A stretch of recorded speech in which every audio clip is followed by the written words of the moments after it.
tardes, muy buenas noches. Estamos en Dialéctica Jurídica, en la sección El Concepto Jurídico, el único espacio de televisión jurídica en Internet donde encontrará la respuesta a aquello que temió preguntar. En alguna cápsula hablamos de los acreedores y deudores. Bueno, pues el tema de hoy es los derechos del acreedor.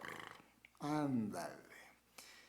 Usted presta dinero, no le pagan, es clásico, ¿verdad? Presta y no le pagan, eso es frustrante, ¿verdad? Cuando usted presta servicios y ya págame, por favor, págame. Y entonces diría ahí una frase popular, ¿no? Quien te educó a pedir, no te educó a pagar.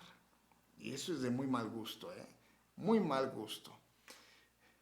El derecho de las obligaciones es un derecho que protege también a los acreedores.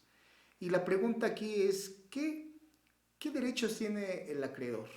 Bueno, el principal derecho que tiene el acreedor es págame, ¿no? Es el principal derecho.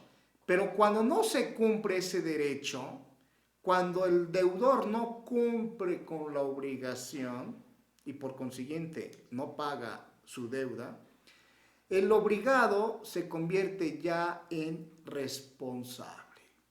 Quien determina la responsabilidad es el juez, siguiendo las formalidades esenciales del debido proceso y la garantía de audiencia. El juez convierte a una persona obligada, incumplida, la convierte ya en responsable. Y por lo tanto le da al acreedor tres derechos, que son los derechos del acreedor. El primer derecho del acreedor es que ante el incumplimiento de la obligación, el acreedor tiene derecho a ejecutar el pago. Es decir, aplicar una serie de medidas procesales que coaccionen la voluntad del deudor de tal manera que el deudor, quiera o no quiera, el deudor termine pagando. Y esas medidas coercibles implica que el acreedor exija el pago. Pero para que exija el acreedor el pago, se requiere que el deudor haya incurrido en mora. Y la mora es el retraso en el cumplimiento de la obligación. Esa mora consiste en el tiempo de espera de a ver a qué horas el deudor va a pagar.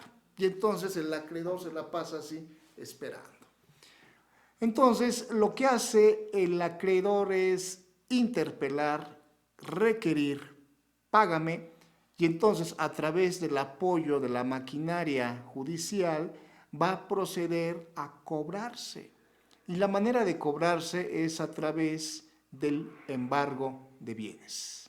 Por lo tanto, irá el juez a dicta el auto para que entonces llegue el acreedor y practique el embargo.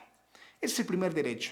El segundo derecho es recibir una indemnización cuantificable en dinero. Esa indemnización consiste en el pago de los daños y perjuicios. Indemnización compensatoria o indemnización moratoria. Le vamos a llamar indemnización compensatoria a toda aquella pérdida que sufre el acreedor por el incumplimiento de la obligación. Se llamaba damnus emergens, así en latín, coloquialmente en español le vamos a llamar daño. Y se llama perjuicio o lucro o cesantis, como se escribe en latín, que consiste en aquellos perjuicios, aquella privación de las ganancias que se dejaron de obtener por el incumplimiento de la obligación del deudor. Entonces, en pocas palabras, este segundo derecho es recibir una indemnización a título de daños y perjuicios. Y el tercer derecho que tiene el acreedor respecto al deudor que incumple con su obligación es promover una serie de acciones legales que tengan como objeto dejar intacto el patrimonio del deudor. Es decir, el deudor tiene una obligación, el deudor debe cumplir, debe pagar, y la manera de pagar es a través de su patrimonio. El patrimonio es el conjunto de bienes, derechos y obligaciones del deudor. Pero si el deudor es bien quisquilloso, el deudor se esconde, el deudor lo primero que va a tratar de hacer es esconder su patrimonio y simular actos jurídicos para deshacerse del patrimonio o simplemente esconderlo. Entonces, lo que tiene derecho el acreedor es promover una serie de acciones para dejar ese patrimonio del deudor, dejarlo congelado. En síntesis, 3 derechos tiene el acreedor: ejecutar el pago, recibir una indemnización por daños y perjuicios y promover acciones legales para dejar intacto el patrimonio de su deudor. Es cuanto, y seguimos aquí en Dialéctica Jurídica.